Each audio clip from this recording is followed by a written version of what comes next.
السلام علیکم ورحمۃ اللہ وبرکاتہ۔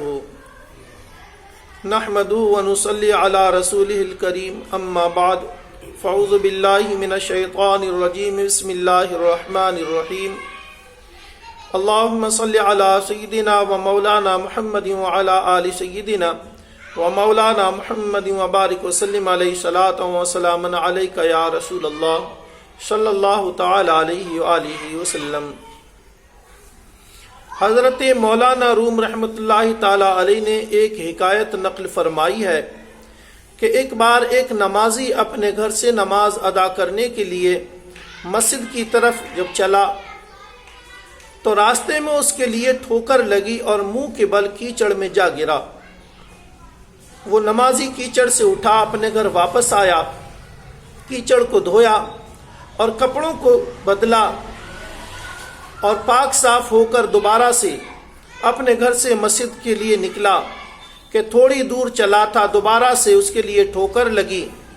اور منہ کے بل کیچڑ میں پھر سے جا گرا۔ وہ شخص پھر سے اٹھا اور اپنے گھر واپس آیا۔ واپس آنے کے بعد کیچڑ کو دھویا، کپڑوں کو تبدیل کیا، دوسرے کپڑے بدلا اور پھر سے جب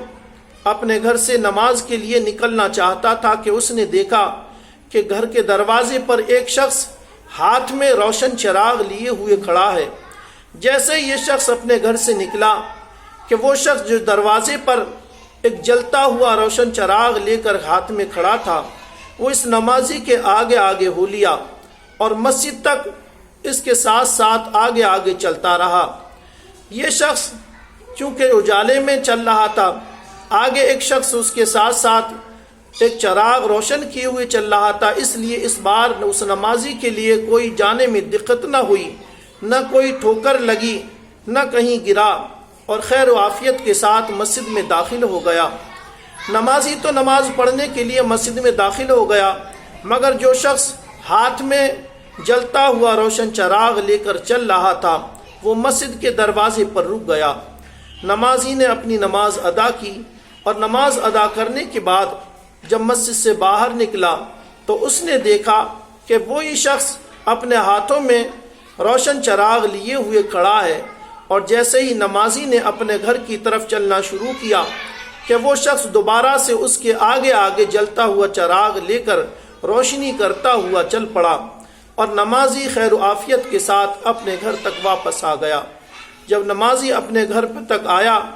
اور جیسے ہی وہ اپنے گھر کے اندر داخل ہونا چاہتا تھا، اس کے دل میں خیال آیا کہ اس شخص سے میں معلوم کروں کہ میرے ساتھ بھلائی کرنے والا یہ کون شخص ہے کہ جس کی وجہ سے میرے لیے آنے اور جانے میں کوئی دشواری نہ ہوئی، کوئی پریشانی پیش نہ آئی۔ لہٰذا اس نمازی نے اس شخص سے پوچھا، اے میرے بھائی تم کون ہو کہ تم نے میرے ساتھ وہ بھلائی کی کہ میں 2 بار نماز کے لیے جب نکلا تو منہ کے بل کیچڑ میں گرتا تھا اور واپس آتا تھا، کیچڑ دھوتا تھا، کپڑوں کو بدلتا تھا اور پھر نماز کے لیے روانہ ہوتا تھا۔ جب میں گھر سے تیسری بار نکلا تو تم روشن چراغ لے کر میرے آگے آگے چلے، جس سے میرے لیے کوئی تکلیف نہ ہوئی، اور نماز ادا کرنے کے بعد جب میں وہاں سے مسجد سے نکلا تو میں نے تمہارے لیے وہیں حاضر پایا اور تمہارے چراغ کی روشنی میں میں اپنے گھر تک واپس آ گیا۔ تمہارا نام کیا ہے؟ اس شخص نے کہا، میرا نام ابلیس ہے۔ نمازی کی حیرت کی انتہا نہ رہی اور اس نے کہا کہ شیطان کا، ابلیس کا کام تو نمازی کو نماز سے روکنا ہے، مگر تم نے میرے لیے نماز ادا کرنے میں مدد کیوں کی؟ ابلیس نے کہا، دراصل معاملہ یہ ہے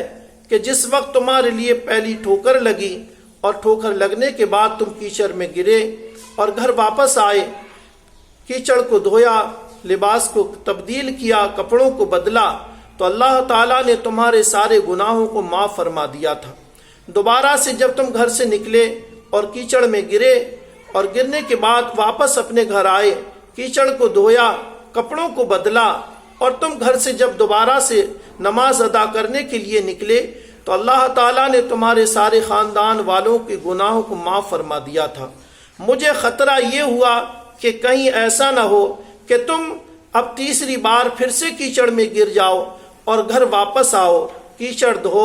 کپڑے بدلو اور پھر جا کر نماز ادا کرو، تو کہیں ایسا نہ ہو کہ اللہ تبارک و تعالی تمہاری اس پریشانی کی وجہ سے تمہاری ساری بستی کے لوگوں کے گناہوں کو معاف نہ کر دے۔ پہلی ٹھوکر لگی تو اللہ تعالیٰ نے تمہارے گناہوں کو معاف فرما دیا، دوسری ٹھوکر لگی تو اللہ تعالیٰ نے تمہارے خاندان والوں کے گناہوں کو معاف فرما دیا۔ تو میں نے سوچا کہیں ایسا نہ ہو کہ تمہارے لیے تیسری ٹھوکر لگے اور اللہ تعالیٰ تمہارے سارے گاؤں والوں کے گناہوں کو معاف فرما دے۔ تو دراصل میرا مدد کرنا تمہارے لیے اس لیے نہیں تھا کہ تم نماز آسانی سے ادا کر لو، حقیقت یہ ہے کہ میرا مدد کرنا اس لیے تھا کہ کہیں ایسا نہ ہو تمہارے سارے گاؤں والوں کے گناہ تمہاری وجہ سے معاف ہو جائیں۔ تو جان لیجئے کہ شیطان بھی کبھی کبھی نیک کاموں میں مدد کرتا ہے، تو اس لیے نہیں کہ ہمارے لیے نیک کاموں میں آسانی ہو جائے، بلکہ اس لیے کہ اس نیک کام پر ہمارے لیے اور زیادہ ثواب اللہ تبارک و تعالی عطا نہ فرما دے۔ اللہ تبارک و تعالی ہم سب کے لیے شیطان کے فتنے سے محفوظ رکھے، آمین برحمتک یا ارحم الراحمین۔ السلام علیکم ورحمۃ اللہ وبرکاتہ۔